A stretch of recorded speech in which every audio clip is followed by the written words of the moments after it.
नमस्कार, आप देख रहे हैं सी न्यूज भारत और मैं हूं आपके साथ आकांक्षा यादव। वक्त हो चुका है न्यूज बुलेटिन का और आज इस न्यूज बुलेटिन में हम आगरा, बिहार, महाराजगंज के साथ ही मध्य प्रदेश की खबरों को जानेंगे विस्तार से। तो चलिए शुरू करते हैं खबरों का सिलसिला।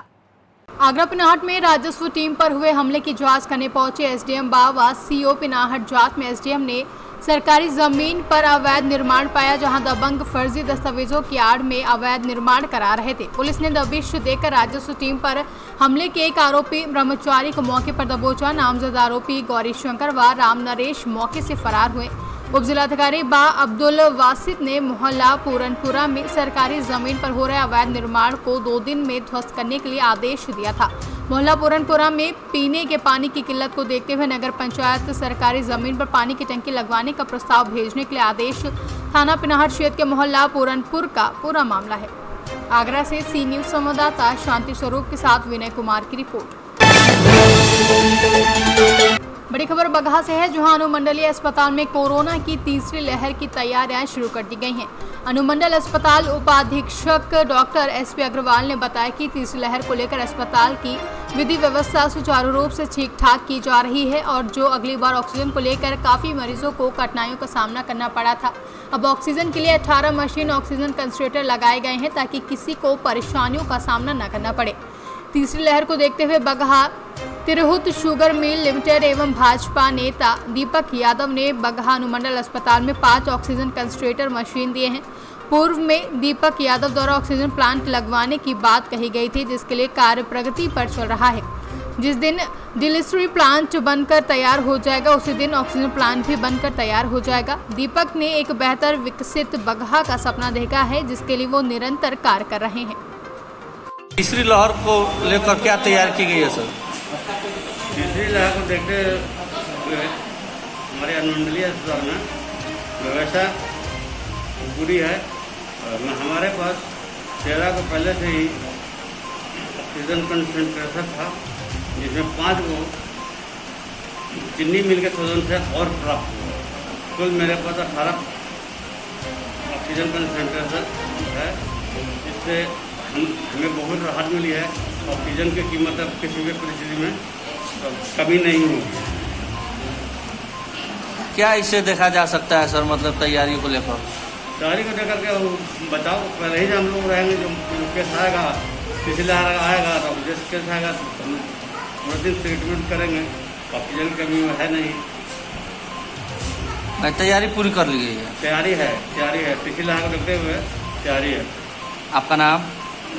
डॉक्टर सुरेंद्र प्रसाद अग्रवाल। बिहार से सी न्यूज संवाददाता शमीउल्लाह काशमी की रिपोर्ट। राष्ट्रीय अध्यक्ष सोनिया गांधी के आह्वान पर आज महाराजगंज जनपद के नौतनवा में कांग्रेसियों ने भाजपा सरकार के खिलाफ सड़क पर प्रदर्शन करते हुए महंगाई और पेट्रोल डीजल के बढ़ते दामों को लेकर सरकार पर जमकर निशाना साधा। कांग्रेसियों ने प्रदर्शन के माध्यम से नौतनवा तहसील एसडीएम राम सजीवन मौर्य को एक ज्ञापन भी सौंपा और बताया कि अगर महंगाई को रोकने के लिए सरकार कोई कदम नहीं उठाती है तो प्रदर्शन आगे चलकर और भी उग्र होगा। आज नौतनवा तहसील में कांग्रेसी नेता विजय सिंह ने प्रदर्शन के माध्यम से बताया कि देश में बेरोजगारी नौतनवा तहसील में कांग्रेसी नेता विजय सिंह ने प्रदर्शन के माध्यम से बताया कि देश में बेरोजगारी चरम सीमा पर है। महंगाई दिन ब दिन बढ़ती जा रही है और अगर देखें तो पेट्रोल और डीजल सहित गैस के दामों में भी भारी बढ़ोतरी हो रही है, जिससे आम जनता एकदम त्रस्त हो गई है। और तो और कोरोना काल में भी भाजपा की सरकार स्वास्थ्य सुविधाओं में बेहतर कार्य नहीं कर सकी है। लिहाजा इन सभी मामलों को देखते हुए आज देश भर में कांग्रेस के राष्ट्रीय अध्यक्ष के आह्वान पर जनपद में कार्यकर्ताओं के साथ प्रदर्शन के माध्यम से जिलाधिकारी को एक ज्ञापन सौंपा गया है, जिसमें महंगाई पर रोक लगाने और युवाओं को रोजगार देने की बात कही गई है। अगर हमारी मांगे पूरी नहीं हुई तो आगे चलकर यह प्रदर्शन और भी उग्र होगा। आज नौतनवा तहसील में आप कांग्रेसियों के कैसे धरना प्रदर्शन था, क्या कुछ मांगे? जैसा आपने देखा कि हर गांव से, हर क्षेत्र से, हर तरफ से लोग अपनी समस्याओं को लेकर इस तहसील में पहुंचे थे। खासकर महंगाई से त्रस्त जो जनता है, नौजवान हैं, किसान हैं, व्यापारी हैं, सभी आज इस महंगाई से त्रस्त हैं और उस महंगाई और गांव में व्याप्त बेरोजगारी को लेकर ये धरना प्रदर्शन था, जिसके राष्ट्रपति को हम लोग महामहिम को ज्ञापन देने आए थे और एसडीएम से उम्मीद किए हैं कि वो उस ज्ञापन को महामहिम के पास पहुंचा देंगे। जो आज आप लोगों ने प्रदर्शन किया है, इसके माध्यम से सरकार तक आप किन किन बातों को पहुँचाना चाह रहे हैं? क्या क्या मुख्य मांगे आप? मुख्य रूप से महंगाई से त्रस्त जनता की महंगाई और डीजल पेट्रोल के दाम कम करें, सिलेंडर के दाम कम करें, और गांव में जो व्याप्त रूप से बेरोज़गारी बढ़ गई है, तमाम लोग कोरोना काल में जिनका रोज़गार छिन गया है, जो बाहर काम करते थे वापस गांव में आ गए हैं, उनको गांव में रोज़गार उपलब्ध कराया जाए, ये मुख्य मांग थी हमारी, जो एसडीएम के माध्यम से हम लोगों ने भेजी है। अगर ये मांगे पूरी नहीं तो प्रदर्शन कहाँ तक जाएगा? ये मांगे अगर नहीं मांगेगी सरकार तो हम लोग आगे वाले समय में इससे बड़ा प्रदर्शन करेंगे और सड़कों को जाम करने का प्रयास करेंगे, और ये निश्चित है कि अगर हमारी मांगे नहीं मांगी गई तो अगला आंदोलन इससे बड़ा होगा। ये जो आपका आज प्रदर्शन हुआ, आपके राष्ट्रीय अध्यक्ष के आह्वान से हुआ है? नहीं, राष्ट्रीय अध्यक्ष के आह्वान से लगातार प्रदर्शन चल रहे हैं, और ये प्रदर्शन एक हफ्ते से नहीं, एक महीने से लगातार हर राज्यों में, हर प्रदेश में, हर तहसीलों पे राष्ट्रीय अध्यक्ष आदरणीय सोनिया गांधी जी के आदेश पे पिछले एक महीने से चल रहे हैं। महाराजगंज से सी न्यूज संवाददाता श्रवण यादव की रिपोर्ट। सामाजिक रचनात्मक व देश प्रेम को समर्पित आपकी आवाज राष्ट्र संगठन के तत्वाधान में क्रांतिकारी शहीद चंद्रशेखर आजाद की जयंती पर एक पौधा आजाद के नाम कार्यक्रम का शुभारंभ किया गया। कार्यक्रम में मुख्य अतिथि पिछोर एसडीएम जेपी गुप्ता उपस्थित रहे। कार्यक्रम का शुभारंभ शहीद चंद्रशेखर आजाद की प्रतिमा पर माल्यार्पण व दीप प्रज्वलित कर किया गया। उसके बाद एसडीएम ने संगठन के युवाओं के साथ खनिया धाना में से चंद्रशेखर आजाद की कर्मभूमि सीतापाठा में 21 पौधा अंकुर अभियान के तहत लगाए और उसको संरक्षित करने का संकल्प युवाओं के साथ लिया। युवाओं से एवं नगर वासियों से अनुरोध किया है कि सभी मिलकर पौधारोपण करें, जिससे कि आने वाली पीढ़ी को एक प्राकृतिक और स्वच्छ माहौल प्राप्त हो सके। बता दें इस अवसर पर खनियाधान सीएमओ हरिराम यादव, खनियाधान तहसीलदार गोविंद सिंह समेत कई लोग मौजूद रहे।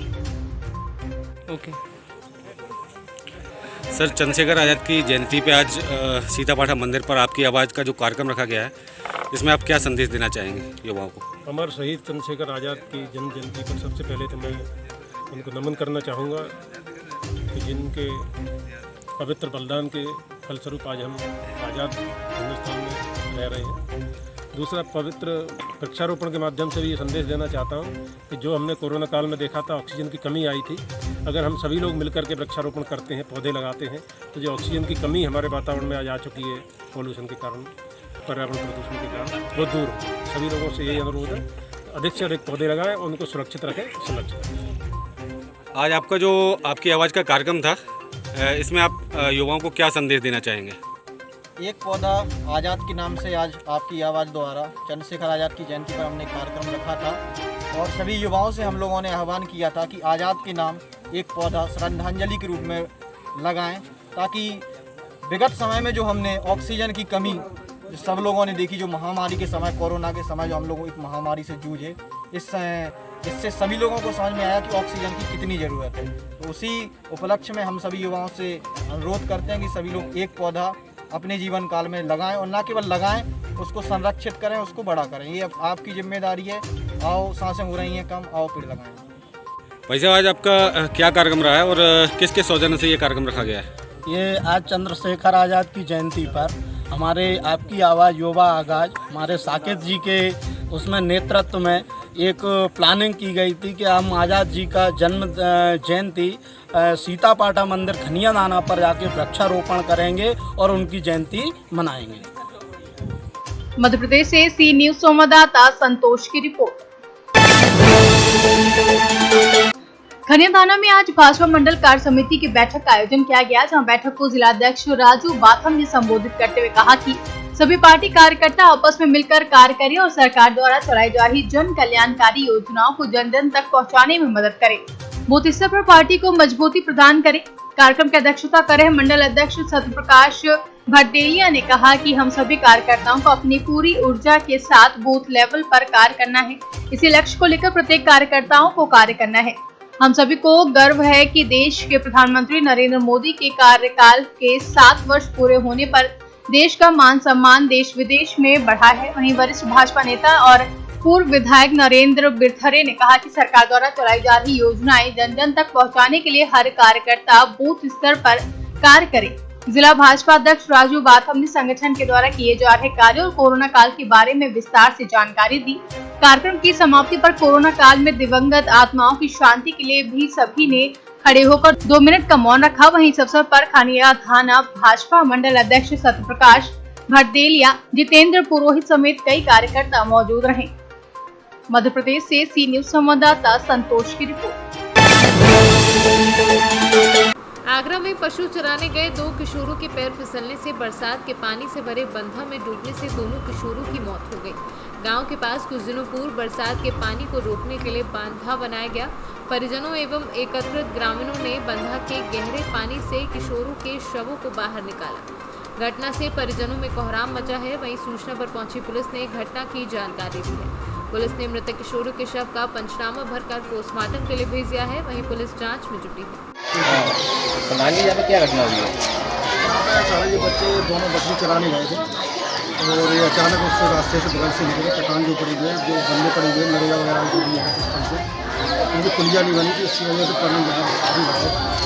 उसके आधार से बच्चे दोनों फंसले, अंदर चले गए। काफ़ी गहरा दोनों बच्चे डूब गए और काफ़ी देर बाद बिजली की बच्ची वगैरह साथ में थी। तो बच्ची आई, गाँव में सूचना करी। जैसे ही हम लोग गाँव के सभी लोग पहुँचे वहाँ पर, तो मौके पर हम लोग थे वहाँ पर, तो थोड़ी देर बारी करके रस्से डाले के थोड़ी देर निकाले। कुछ लोगों का कहना है अगर बांध में वहाँ पे जो बांध लगा उसमें अगर पुलिया होती पानी निकास की तो ये घटना नहीं होती। इसके बारे में क्या कहना चाहेंगे आप? पुलिया बननी चाहिए और जो ही बांध गिरा नरेगा से जो भी कार्य हो रहा है उसमें पुलिया बस बननी चाहिए।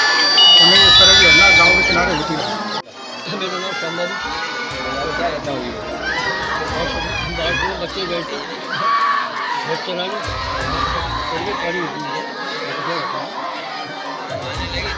क्या इस मामले आपको पुलिस की सूचना दी है? सूचना दी पुलिस हरियाणा पर मुताबिक और गाँव में जो भी लोग थे एक बाल को सूचना दी, उसने फोन अभी तक उठाया। आगरा से कैमरा पर्सन रवि यादव के साथ नीरज यादव की रिपोर्ट। बिहार बांका के सतलीटवा सिमतुलवा मुख्य सड़क पर बुलेरो और ऑटो की तेज रफ्तार के कारण संतुलन बिगड़ जाने के बाद आमने सामने जोरदार टक्कर हो गई, जिसमें बाल बाल बचे दोनों ड्राइवर। बिहार से सीनू संवाददाता संतोष कुमार यादव की रिपोर्ट। जनपद के मूसानगर क्षेत्र में हुई झमाझम बारिश। भोगनीपुर क्षेत्र के नगर पंचायत मूसानगर में मूसलाधार बारिश होने से जहां एक ओर गर्मी से राहत मिली, वहीं दूसरी ओर नगर पंचायत मूसानगर मेन बाजार में बारिश के पानी की सही निकासी नहीं हो पाने से मेन रास्ते में जलभराव, जिससे आम जनता व दुकानदारों को दिक्कतों का सामना करना पड़ रहा है। कानपुर देहात से सीनियर संवाददाता प्रेमचंद निषाद के साथ अशोक देवा की रिपोर्ट। प्रतापगढ़ जनपद में चोरी की मोबाइल, एटीएम और आधार कार्ड के साथ पुलिस ने वांछित आरोपियों को गिरफ्तार कर जेल भेज दिया है। प्रतापगढ़ से सीनियर संवाददाता रोहित जायसवाल की रिपोर्ट। प्रयागराज जिले के हंडिया तहसील क्षेत्र के ग्राम सभा रामनाथी से एक ठगी का मामला सामने आया है, जहां लेखपाल पर पैसे लेकर ठगी का आरोप लगा है।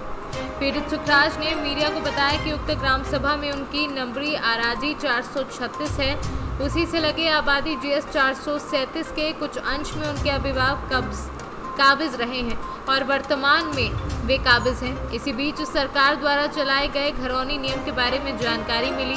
विद्वान अधिवक्ता की सलाह पर उक्त भूमि के काबिज अंश पर विधिक रूप से नाम दर्ज कराने को लेकर उपजिलाधिकारी को प्रार्थना पत्र दिया है। प्रयागराज से सीनू संवाददाता रणविजय सिंह यादव की रिपोर्ट। फिलहाल के लिए न्यूज बुलेटिन में बस इतना ही। देश और दुनिया की तमाम बड़ी खबरों के लिए देखते रहें सी न्यूज भारत।